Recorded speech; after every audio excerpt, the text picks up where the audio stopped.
Welcome to another episode of Spilling Ink, the talk show that takes you behind the book to meet the authors and indie professionals in the indie publishing industry.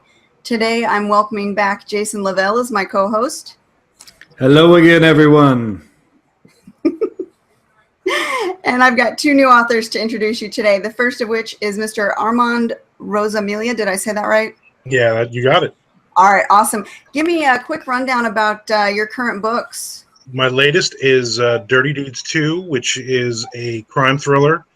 It is a sequel to a book that conveniently was titled Dirty Deeds, and that was a Kindle Scout winner. And coming up for me, the next book I will have is Dying Day 7, which is my zombie series. Ooh, zombies. Well, we'll have to talk about those. That's my that's my biggest fear, zombies. Katie loves zombies and spiders. Oh, creepy. Okay, moving on. We've got another author to introduce you as well this week. Josh, go ahead and introduce yourself. You've got an interesting last name. Thank you. Ladies and gentlemen, my name is Joshua Pantalleresco. I write stuff, I podcast too, and I'm also a publicist. Okay, so my first book is called The Watcher. It's an epic poem with illustrations about a slave boy that kills his dragon masters and goes into a post-apocalyptic wasteland, discovering that there's more life than being a slave.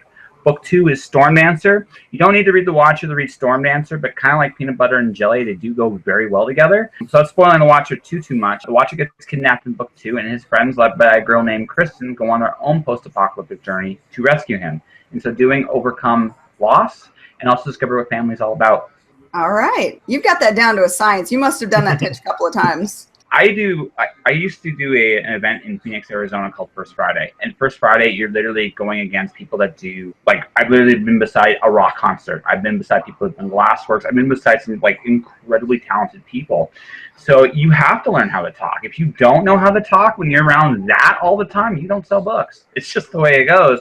So you figure out really quickly, like, what is your book about? And you just narrow it down. And it gave me a lot of practice. I've just been doing it in front of people for a long, long time. See, and that's one of those skills that I need to pick up because I don't have those. You know, we talked about that with another author. I think it was Sean Hone who was on, and he was saying you've really got to nail that, you know, 1 or 2 sentence pitch to kind of tell people what you do, what you write, what your books are about, and it's a skill. It is a skill, but anyone can pick it up. Actually, you want to try it with you? Right now? We can do it right now. You're not supposed to put me on the spot. We're supposed to put you on the spot. But see, this makes me look good, and also in a certain turn makes you look good. So why not? Honestly, the real secret to this is essentially every sale is 3 questions: who you are, what do you offer, and why should people care? And every pitch you do should, by design, answer all 3 of those questions. If you can do that, you have a sale. Now, it may not necessarily be to that person, but it will grab somebody's attention. That's the whole thing, right? You know, without even reading my book, I narrowed it down. You have an idea, a visual in your head of a guy killing dragons. You have a guy going on his own, like, post-apocalyptic journey, so he's thinking the end of the world, right? I answer all 3 questions.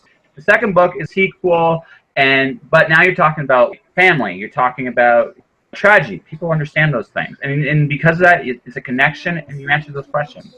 And if you can do that with your books, it doesn't really matter what the story is about. It can be about a jar of dirt. You got people's attention. Well, let me try it with me here. Okay, so we got our 3 questions: who you are, what you have to offer, and why should people care? That's right. Okay, so, all right. So my pitch. All right. Hi, I'm an old fat guy. Awesome. I've got a story about this super sexy demon woman who is trying to take over the world. Okay. And let's see here. Of course, all women are really. And why you should care is because it's thrilling and entertaining. Did I nail it? I think why you care needs some work. You got my attention. Right. Who you are, what you offer, but why? Why does she want to take over the world? All right, let's give it to Armand. Go ahead and give us your log line for your latest. I'm also a big fat guy, so you know we got that going.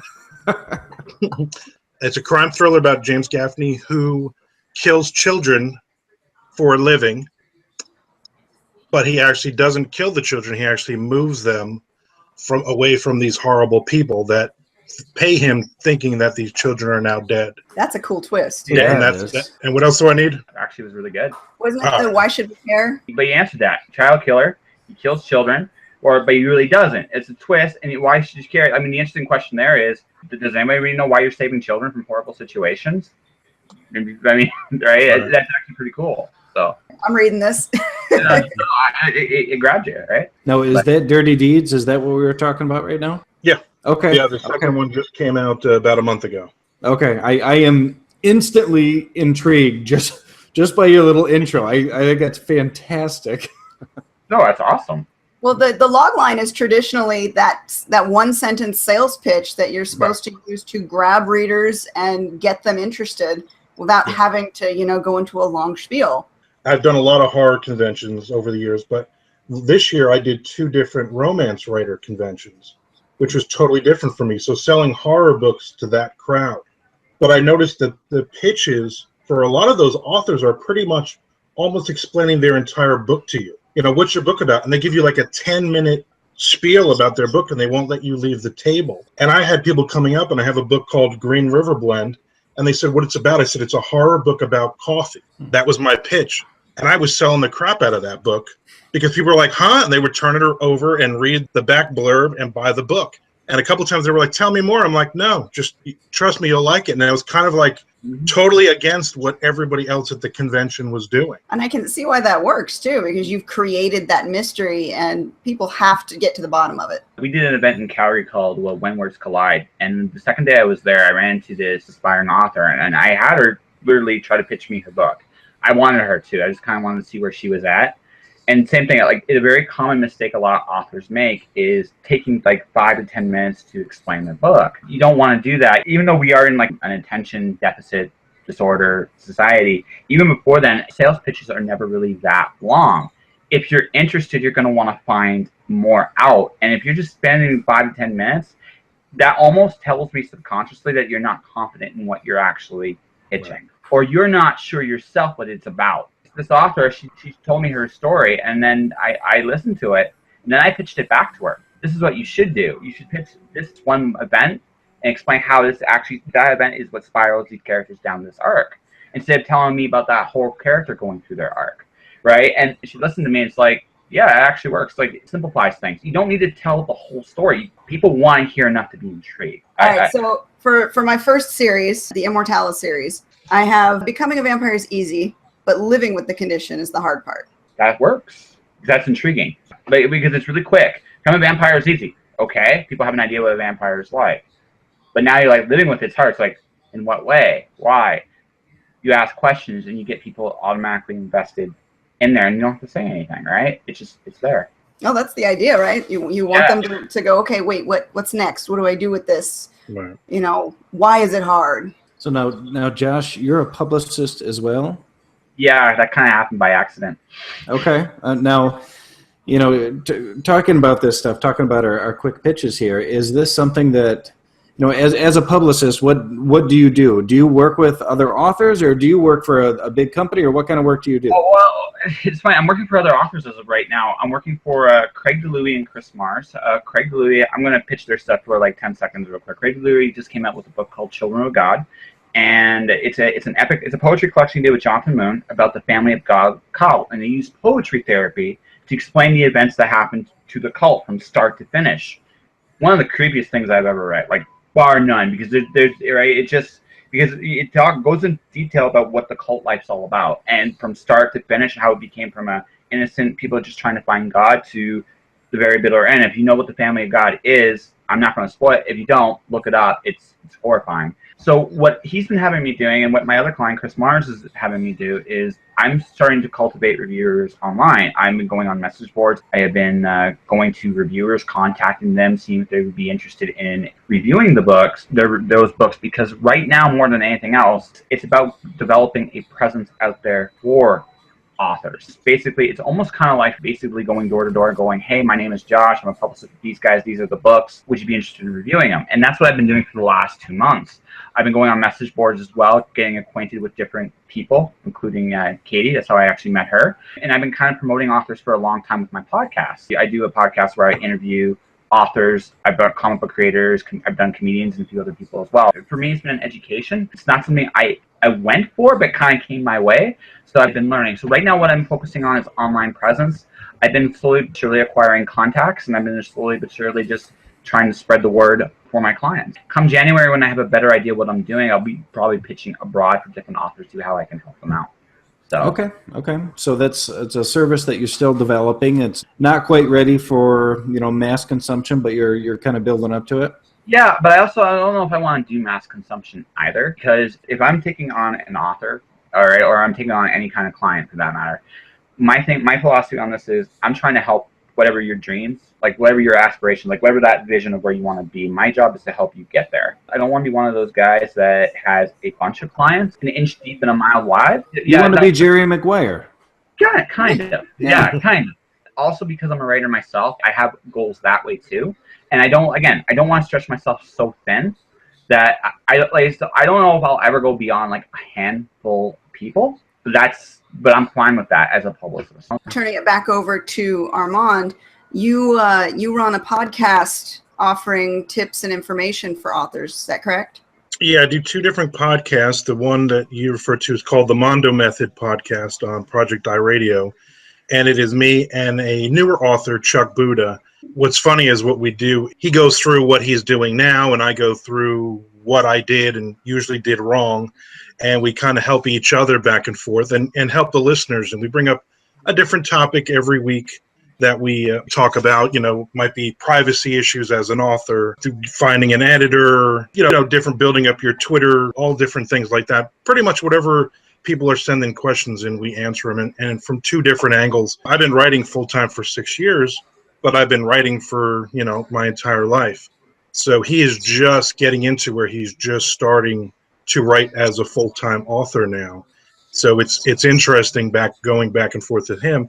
And the cool part is at the end of each episode, there's a 15-minute thing called Marketing Morsels, where a PR person, Erin Sweet Al-Mahiri, she basically does from a PR standpoint of certain things like branding or social media or guest posts, whatever. So we do a little segment every week with that too, which not just writers but readers are also really digging. That's awesome. Now, how did you get started doing the podcast? And you said you do not 1 but 2 podcasts, so that's got to take up a lot of time. I was doing 3, maybe 4 years ago. I was on a little AM station here in Florida that went FM. It was like an hour and a half. On a Friday night, I'd do a writing segment with another author for a couple hours, and then I would do a metal show for an hour, and at midnight I'd go home, and it was exhausting, and it would wipe out half of my Saturday. And then I really got into, I had listened to a lot of podcasts, and I said, let me try this. So I started doing that, just basically taping it from home and sending it to them. And then I started really getting into doing it myself. So I've been with Project iRadio for over 2 years now. I just did my 120th episode of Armcast podcast, and I interview a couple of authors. Same kind of thing as you guys are doing.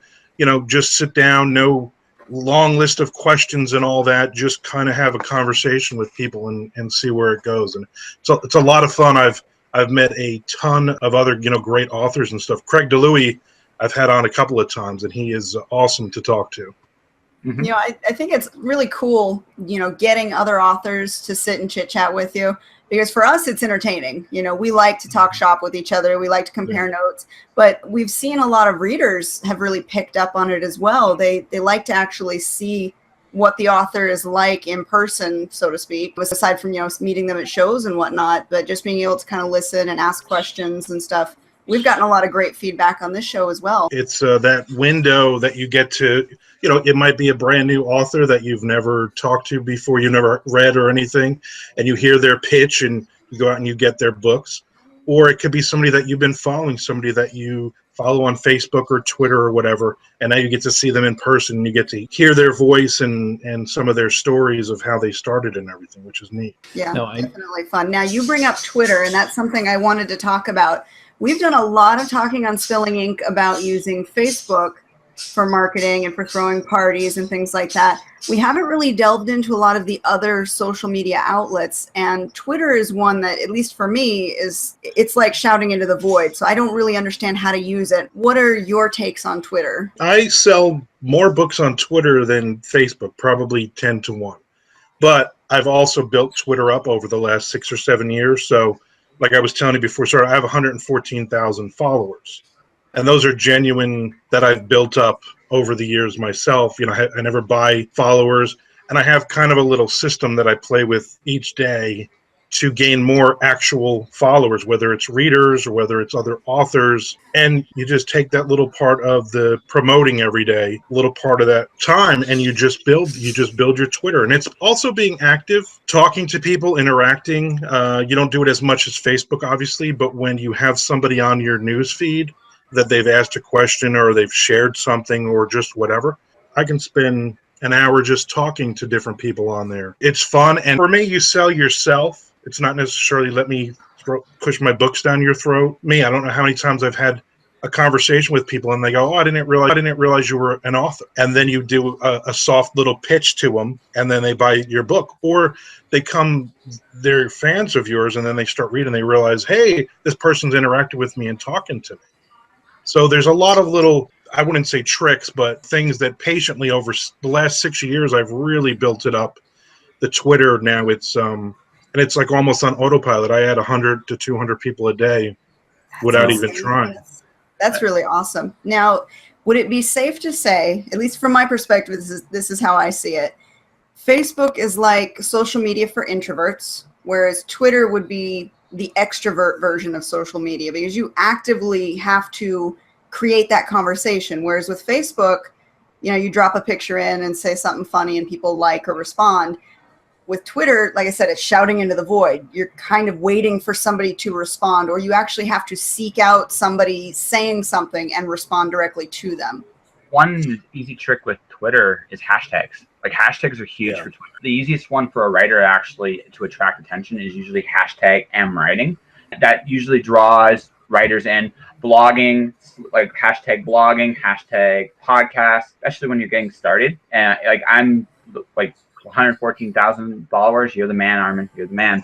I just crossed 2,650 followers. I got 10 followers today. And I'm not doing anything. I'm doing what he's doing. I'm interacting with people. I'm just talking about my day. I'm just being me. That responds a lot more than when I follow an author on Twitter. And the biggest, I think, no I get with when I see an author on Twitter is usually very shortly after I follow an author, I will get a note from that author saying, "Please buy my books." I personally get turned off by that. I think that's one of the biggest mistakes authors make. I want to actually talk to you in some form or fashion, or get a feel of who you are. Then once I know a little bit about who you are, then let's talk books. Let's talk your podcast. But as an author, you hope that you get to know that. I want you to get to know me, and then you ask me about my book. Exactly. Instead of me saying, hey, it's nice to meet you, Josh. Here's the link to my book. Like you said, that happens all the time. That's, I think, honestly, the biggest mistake about Twitter a lot of authors make. That should not be my first impression about you. My first impression about you should be a little bit about who you are. The thing I think that makes readers really fascinated about authors today is the access is a lot more now today than it ever was. Not just on podcasts when we're doing YouTube show here, Twitter, Facebook, Instagram, Tumblr, all that stuff. You get a lot more of a glimpse of the person, of the people you're actually dealing with. And that's really cool. That's something that, like, up until, I'd say probably about 10 years ago, that wouldn't have been happened at all. You see authors on TV being serious and academic and stuff. I don't know, I'm making stuff up on that one. I have no idea. Pedestal has been pulled out from underneath us. Well, absolutely. I think it's better now in one sense, because now it's easier for me to approach, say, a Craig DeLuey or a Robert J. Sawyer, all right, or somebody like that, and actually introduce myself. The Twitter error I see is you're going for your books first and you second. And don't get me wrong, you've got to push your books. There's at least a little bit to make people aware that you actually are doing these things. I feel that, like, and this has just been my experience with getting followers and getting what I've gotten in terms of interactions and sales. I've gotten more being myself than I've gotten pushing a book or pushing my podcast or pushing a blog. But I think it goes back to what we started with, the pitch. you really have to be comfortable with who you are. You get a potential reader in there and you fumble and go, well, I'm not interested, but here's my book. And that's almost what it's like. And so, again, you have to have that pitch about you that, that's the brand, as much as people hate to say that as authors, we're a business. And you have to be able to pitch yourself to potential readers, potential followers, whatever, and have conversations with them about just whatever. I mean, I go back and forth with a lot of writers, and some people go, why are you on Twitter talking with Brian Keene for the last 3 days about some metal album or something? I said, because I responded to something he said, or he responded to something I said. There's no magic to it. Just start talking to people. The worst they're going to do is ignore you. Exactly. That's true. That's true. And it goes back to the whole extrovert versus introvert thing. A lot of writers are introverts. Even Twitter seems like too intense of a social interaction online. It can be. I can see why you say that, because especially Twitter, I've seen this with some authors and some people I know, that the more well-known you become, the more you seem to attract a certain negativity that comes along with it. And I could see why that would shut down a lot of people. I think that's also etiquette for the day too, because as a society, we're more comfortable behind the keyboard now than we are actually interacting face to face. Ironically enough, though, the face-to-face interaction is probably the biggest key to sale. It's funny, actually, I think it's stronger. It works better today than it actually ever did before. Once you get over that initial shyness, it's just like, hey, you're making eye contact. Hey, you're paying attention. Hey, yeah, it's funny. I mean, in some ways, those very old social skills, that they're more important now than they ever were. Well, let me ask this question too, since we're on the topic of using, social media to get people to buy our books. What about using the crowdsourcing to get shares and likes? There's 2 websites, actually 3 in particular, that are basically that. They're crowdsourcing. There's Thunderclap, which I know some of you guys know, Head Talker, which basically the same thing, and Co-Promote. And those are 3 that I've just recently discovered. Have you guys used any of these? Do you know of them? I do not know what Co-Promote is, but I'm writing that down right now. Yeah, same here. Okay, Co-Promote, from what I understand, it's similar to the Thunderclap's crowdsourcing, except it's instant. And they're connected through Facebook, Twitter, Instagram, YouTube, I think Tumblr. Don't quote me on that one. And you connect all of your social media with them, and you can select from each individual social media channel something you want to promote. And then it's tit for tat after that. So you put your stuff in the pool to be promoted, and you have to promote X amount of things from the pool in order to get the same share. So you share, they share, you share, they share. Well, versus Thunderclap, which is, you have a specific date and everyone who signs up will share on that date.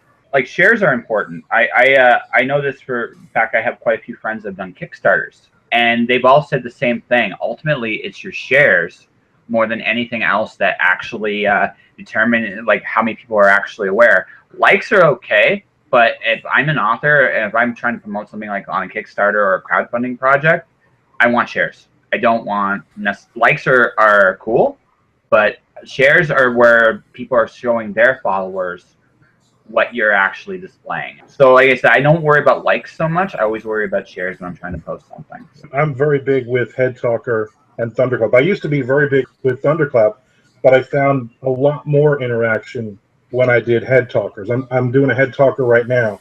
And there's also a couple of different groups on Facebook that you post your Head Talker, your Thunderclap, and everybody shares.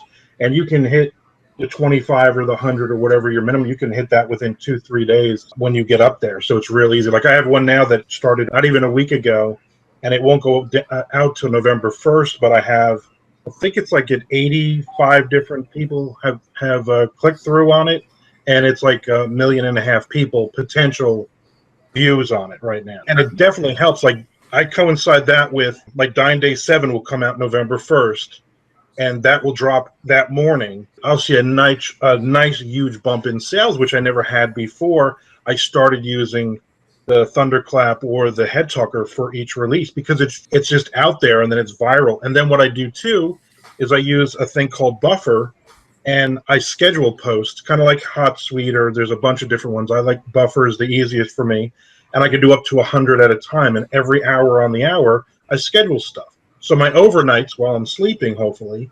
tweets are getting put out there. And what I'll do is I'll use a head talker, and I'll get 80 people who retweet that on a certain day. And then I'll take all those tweets and spread them out over the next 2 weeks. And I'll just retweet them using Buffer. So it's constantly churning that book. And in the meantime, I'm not doing any other promotion except for just talking to people on Twitter. And people who are going, oh, let me see what you have. They look at my feed and they go, oh, he has a book out. And usually then hopefully they'll jump in and buy that book. So automation is definitely helpful. Yeah. Well, big time. Speaking of automation, what websites do you use for some of our viewers who may not know? The big one for me I use for the tweets is buffer.com, and it's free. You can schedule up to 10 at a time, and for $10 a month it's 100 at a time. So I can schedule the next 4 days or so, which I'm always constantly looking at that, and I'll schedule not only books, but I'll schedule my podcasts. I'll schedule, somebody created a fan club for me on Facebook. I have a patron page. If I'm on a podcast, like, when this episode goes on to Twitter, I'll schedule it like every day for 3 or 4 days, take a break 3 or 4 days, and I'll schedule it out 2-3 weeks from now. And that's kind of part of the system for me. So we've got the automation on there, and you said it's about $10 a month. Does that just do Twitter, or is that Facebook? No, it does Facebook and everything. I just use it for the Twitter because that's, like I said, that's where I'm getting most of my sales are coming my Twitter. Facebook for me is, I have a personal page, then I have an author page, which dumps some of the stuff from my website, and then I have the fan club, which somebody created, and every now and then I'll jump in there and I'll talk to people and give out swag or whatever. Generally, Twitter's where I spend most of my time now. And then again, that'll change. Once the new thing comes up. I mean, we were all on MySpace at one point, and that was the greatest thing ever. Man, I miss MySpace. So do I. You didn't realize how great it was until now, I love it. It's so sparkly. People can see everything you posted. You can talk to me. It was great. No, I actually do miss MySpace a little bit myself, actually. And MySpace was pretty. I remember the transfer over from MySpace to Facebook. I think my first post was, man, this is bland. Yeah. I think to be honest, I think that was part of the appeal when I went to Facebook at first, because MySpace just got so over the top, I think, a little bit with that. It was actually refreshing. Now Facebook's just become meme place. That's basically it. My feed's always now memes. And yeah. I'm like, I honestly, if I really could, I'd get away from Facebook if I could. Unfortunately, I meet a lot of people that probably meet for my podcast and things like that, and interact with on there, because everybody's on Facebook. That's the one thing. The reason why Facebook still exists is everybody's on it. If my grandmother's on Facebook, that means everybody's on Facebook. So I'm glad she doesn't know yet how to look back at my feed. Some of the things I said way back in the day, but that's okay. Sorry, Nana, love you. But anyways, the fact is, I'm looking at like Instagram right now, and I'm thinking of different ways of how I can use Instagram to market, because I look at it as another opportunity. Our hardware, our medium for today is the phone. So the reason why I could see maybe someday Instagram becoming bigger than Twitter is just because it's prettier. You can do that on Twitter too, but Instagram primarily is like, hey, take a picture, write a caption, put it out there. For the phone, it's perfect, right? Mm-hmm. So I'm thinking, it's like, what can I do to make my Instagram fun? So because I do see that. And I think that's the appeal. Yeah, exactly. Now, speaking of Facebook and Instagram and all that, Jason, you just had a new release, and you did a Facebook party. How did that go? And kind of run us through what you did to do the party.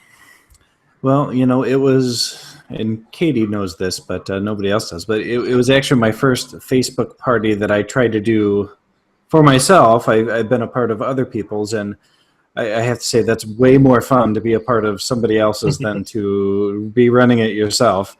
Next time I will definitely be hiring Brittany to do that for me. It was fun, I thought. I had a few interactions on there. There were a few people that were interested, but it didn't seem like it had the reach that I really would have liked it to have. I had some really great authors that were a part of it, no matter how good the artists that you have on are, if there aren't people there to look at them and interact with them, then it's not really doing a whole lot for you. So I feel like, for the people that came to the event, to the release party, they had a good time and they enjoyed being able to, chat with people, post some funny memes, and, get some free books and things like that. But, as far as overall reach, it's like, I want to reach 1,000 people, not 50 people, and I guess you're always kind of limited by just how far you can get yourself out there and how far the people that that are a part of it can get you out there. So for me, while I thought it was a good event and I think that people enjoyed it, I didn't really feel like it had a huge sales impact for me or anything like that.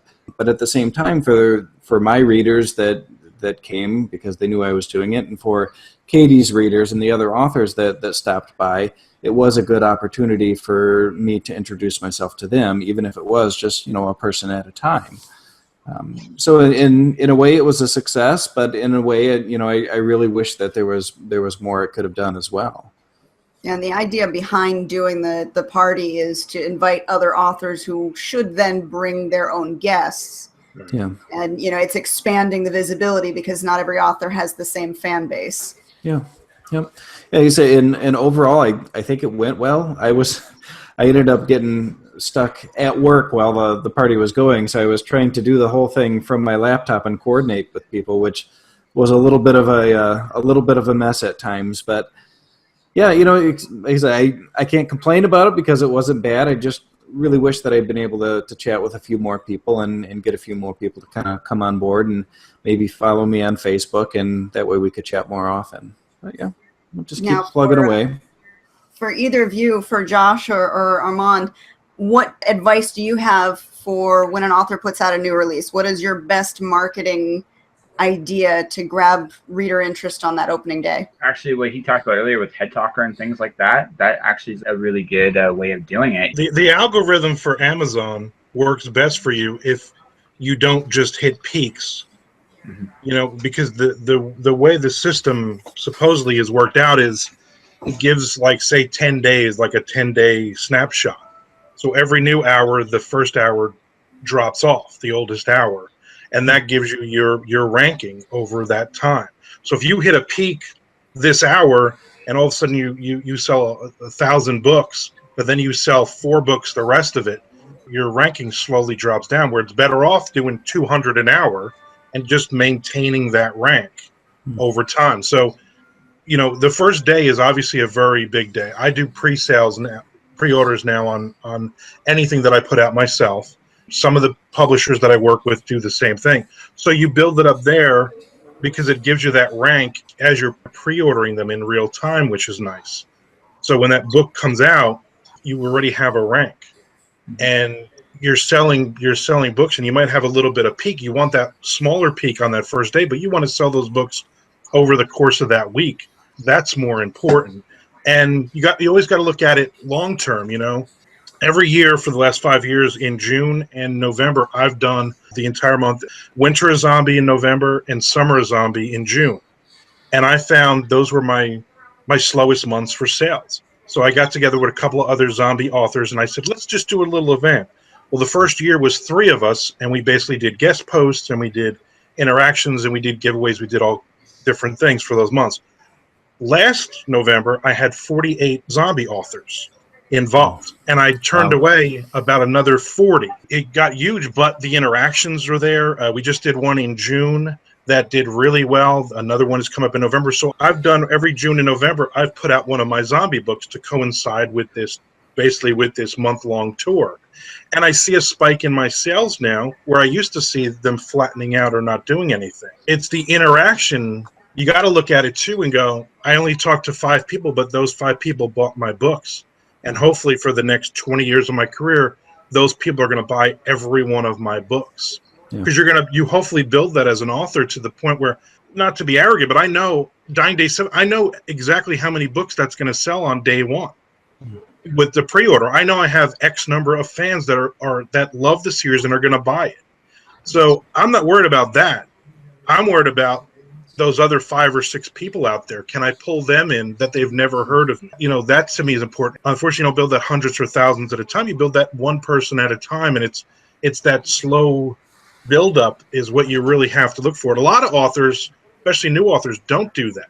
They just, I put out a book and I'm going to sell 1,000 copies, and then they don't, and they're like, oh, you know, we went to a convention. A guy was complaining he had only sold 4 print books. You know, and he was mad because, you know, he spent $300 on this table and everything. I'm thinking, I sold 5 books, but to 5 people who did not know me, you know, and I was happy. It's a different way of looking at it too. That's good. But, yeah, you got to look at the fact that you have reached that new market, you have reached that new audience, and it's discouraging for a lot of authors when they expect sales and don't get them. And to remind them that it takes a little bit of time building that brand, building that audience, and eventually you will get there. Now, I have a question for both Josh and Armand here, since you've both talked a little bit about building your brand and interacting with people, whether it's on Twitter or Facebook or Instagram, wherever it is. And I think that for a lot of us newer authors, and for maybe a lot of authors in general, how do you go about building that audience without just shoving your book down their throat every time you're posting? You know, like what types of things specifically are you saying during the day, just to kind of to get in there and to chat with people? I talk about ice cream and Baileys and comic books. And about what? Ice cream and Baileys and comic books. He mentioned this earlier, and he's right. This is about who you are. Ultimately, at the end of the day, you got to look at this. Who are you as a person?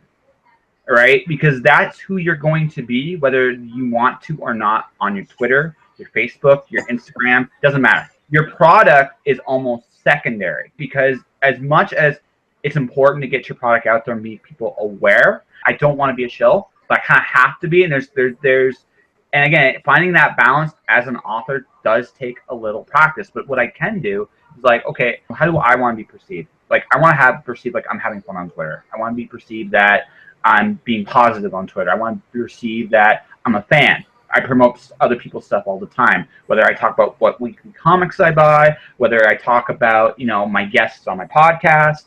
Doesn't matter. Like, that's who I am. So when you read my tweets, that's what you're going to see. So people that will see that will go, okay, I know who this guy is, right?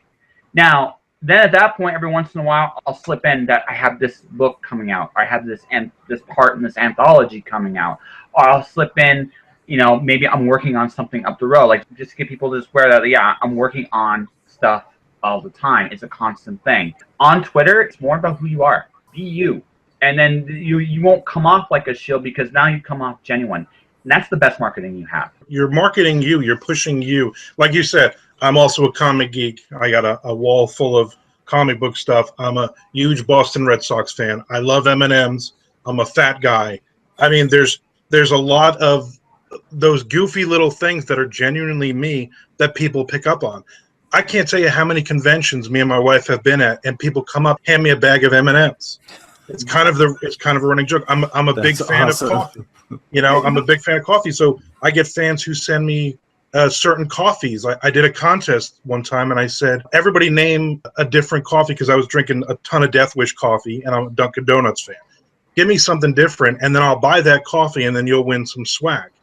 And I had like 50 different coffees I didn't even know about. Most of the stuff you see behind me on these shelves are stuff that fans have given me over the years. You know, I mean, somebody sent me the vodka skull. I don't even drink vodka. It's like $100 skull they sent me. I had a woman who sent me 10 pounds of M&Ms one time. And that's all just that interaction of, this is who I am, and just joking around and just being myself. You know, it's kind of like when you lie and you have to remember what your lie is. As long as you're telling the truth, you never have to remember what you said, because you know you said the truth. I'm just very genuine in joking around and goofing around. And the best part for me is going to a convention and somebody come up and start talking to you as if you've known them all your lives, and they feel like they've known you all your lives. And that's you have that conversation, the rest of the conversation that you had on Twitter or you had on Facebook the week before. And it's fun. And again, it gets down to what, you know, kind of what we've been saying. Sell yourself without selling yourself. Buy my book does not work. But when they do ask about your book, make sure you have that log line ready. Exactly. Make sure you know what your book is about, and you can give them that 1 or 2 lines, boom, to sell your book. Be who you are. That's the best honest selling point.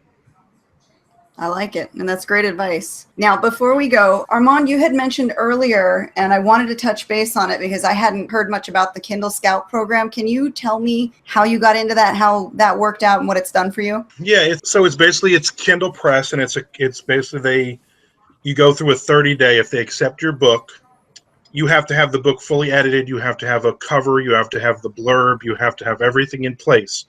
So for me, I did it, and I said, well, if they don't accept the book into the program, or if I don't get the contract, I'll just release it myself or try another publisher. Basically, they put it up, and it's a voting system, but it's not. It leaves you in the dark. How many views you get, how many nominations you get, how many hours in the 30 days you're in the hot area of people looking at you. And they never tell you, even at the end when I won, all they said was you had a good campaign.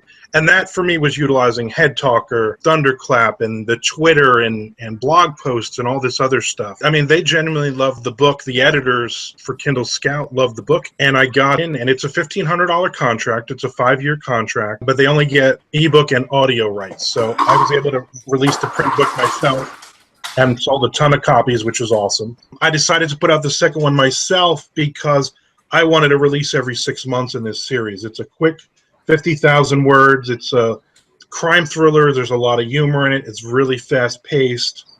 So I wanted a book every 6 months, and I think they would have done it like every year or a year and a half. I thought it was too much of a stretch.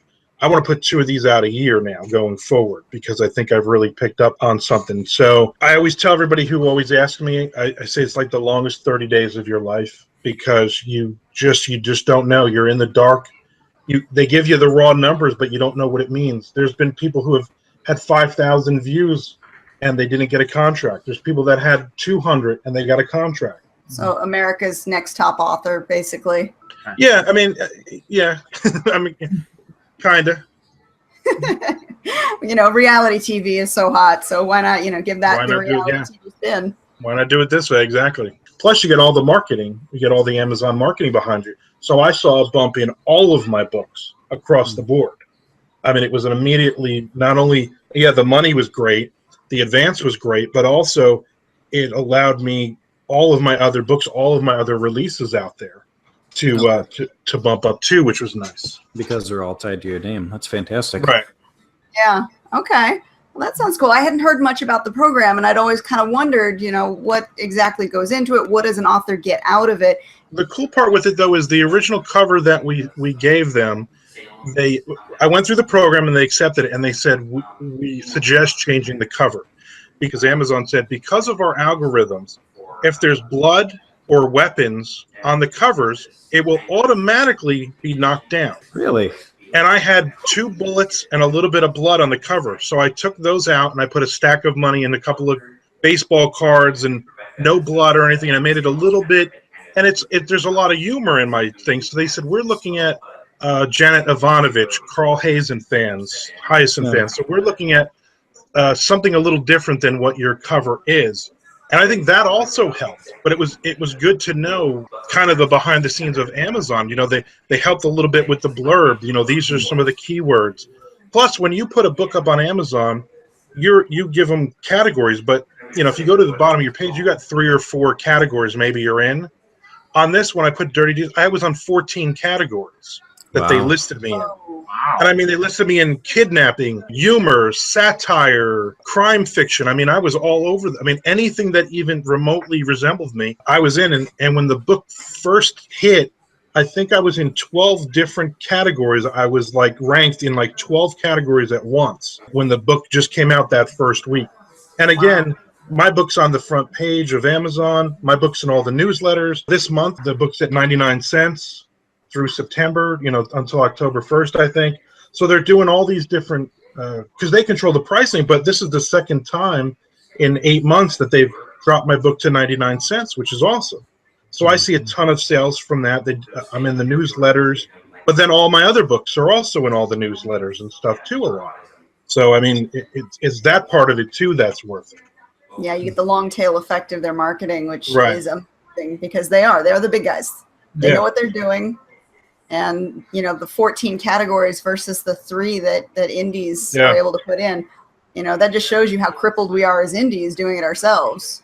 Yeah. And again, they wouldn't tell me everything, but I asked a lot of questions, and that was for me the looking at the covers, and then I look back and I go, wow, because I had a zombie cover that I had since changed a few years ago that had they had put it down as being erotica, and it was because of the cover, because the cover was so graphic, there was so much blood and all that. I really started looking at all of my covers and going back and going, I'm going to change a lot of these covers or going forward a lot of these ideas and not do all that and really look at that, because not only does it help you with the readers, but it's also helping you with the Amazon algorithm too.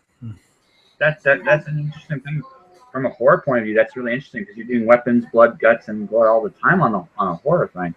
That's neat. Yeah. So, no, sorry, That's probably why the horror. Well, see now, Kindle Scout won't even take a horror book. They don't want horror. Which makes sense considering the nature. Okay, that's very eye-opening. Yeah, they're not even interested. They're interested in.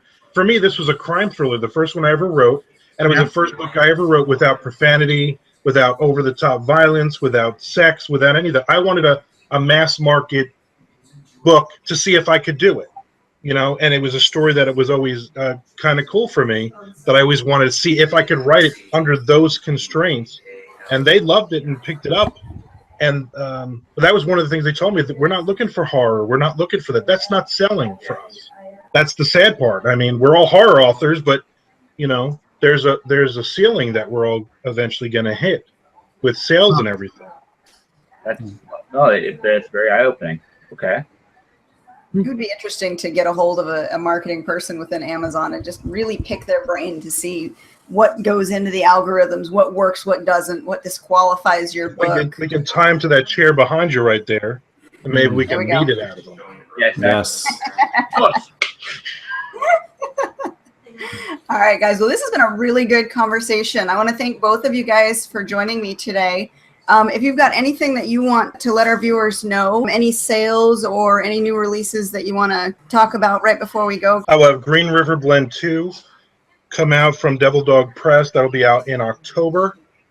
And then I will have Dying Day 7. My zombie book will be out November. And then I think that'll be it for this year. I got a couple of anthologies I'm in, but they haven't released the dates yet. But I'm not sure if it'll be this year or not. But I'm always busy. I always got something coming out. Yeah, you gotta be. I'm just gonna go back to work on my log lines. I've got to catch up with you guys on this stuff. You'll get there. As for me, I've got both the first books in my Immortalis and my dystopian, the Chronicles of the Uprising series, are now wide distribution. They're no longer under Kindle Unlimited, and they are free at this time, and I expect to keep them free for at least the remainder of the year. Oh, awesome. Yes, that face, Jason, that face. That's my super excited face. So yeah, Carpe Noctem or Dissension, free until the end of the year. Very cool. All right, guys. Well, again, thank you guys for visiting. Make sure you send me your links because I will put them in the description below the video here. And we'll see you guys on another episode of Spilling Ink. Thanks for watching. Thank you very much.